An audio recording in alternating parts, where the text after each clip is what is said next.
Namaskar viewers. I, CS Pavanogra, hereby welcome you to our second episode of Systech Business School podcast.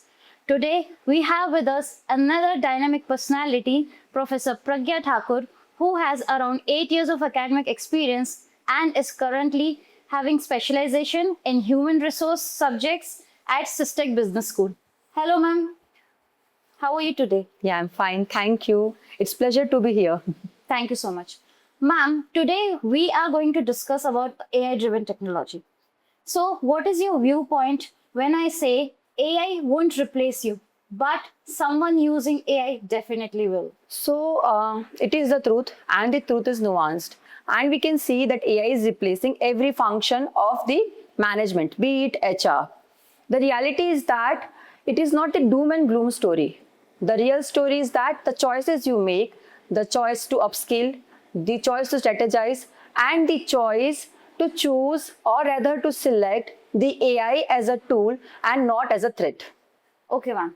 तो आप इसको थोड़ा और elaborate कर सकते हैं हमारे viewers के लिए? See, recently, even if you talk about HR, people think that AI is a threat to HR field. But frankly speaking, the answer is both yes and no.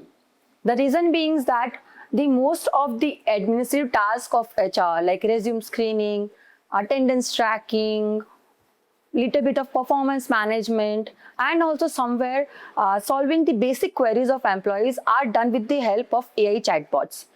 But what AI can't do is that it can't read a room. If there is a difficult appraisal situation, it can't read the room. If we are dealing with the stakeholder, with the recruitment profiles, it can't read the room. It cannot help us to make a circle. It cannot help us to create a brand for our organizations. And that is where the role of the HR is more important in the era of AI. Ma'am, can you further tell us कि हमारे MBA students को कौन से AI के tools आने चाहिए? See, basically, I can categorize them into three.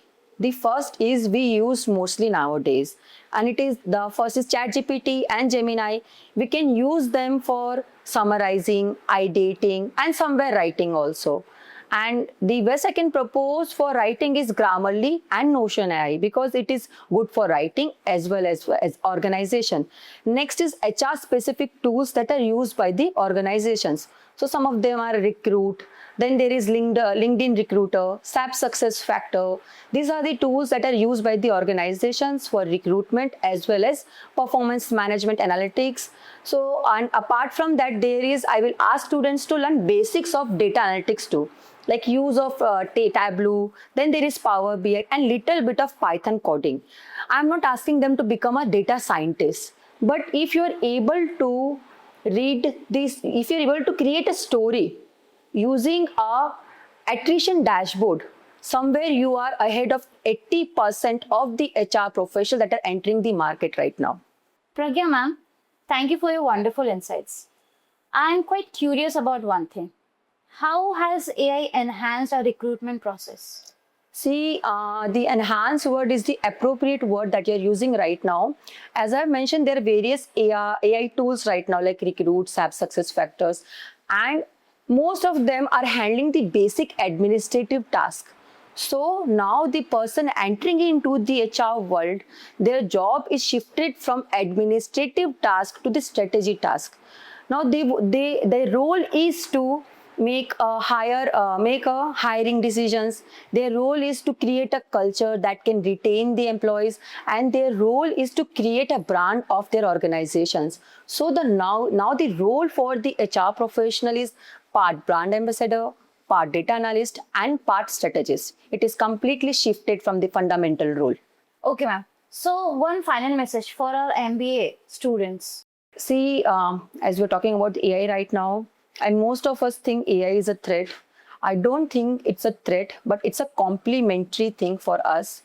We have to use the technology appropriately. We have to upgrade ourselves with this technology. And this with the technology, as I said, the administrative task is done. But the major part is you have to create a circle. You are going to judge people. These all are things are not to be done by the AI. They are to be done by you itself. And for this, you need a right career, right environment, right path. And MBA is the thing that will help you in building that thing. A perfect environment, a right guidance, all these things will be, you will be able to gain them with the help of correct MBA program only. And this is what we do over here. So with the MBA, you will get the knowledge of the AI tools. And one more thing I want to add, see, gaining the knowledge of AI tools is not the complete knowledge. It's the half knowledge gain. And we know that it is very threatful and it is very dangerous also. So the half knowledge is when not to use AI, how to know whether AI is biased, and use your own judgment. And that is why we are teaching over here. We are also teaching AI ethics to reduce the or to completely mitigate the issue of AI biasness. And that is what the MBA programs usually prepare you. As I said, you are now part strategist, part analyst, and part brand ambassador. And that is what MBA help you in creating. Thank you, Pragya ma'am, for your wonderful time and sharing your valuable feedback that we still can have our jobs in this AI-driven world. Thank you, ma'am. Thank you, everyone.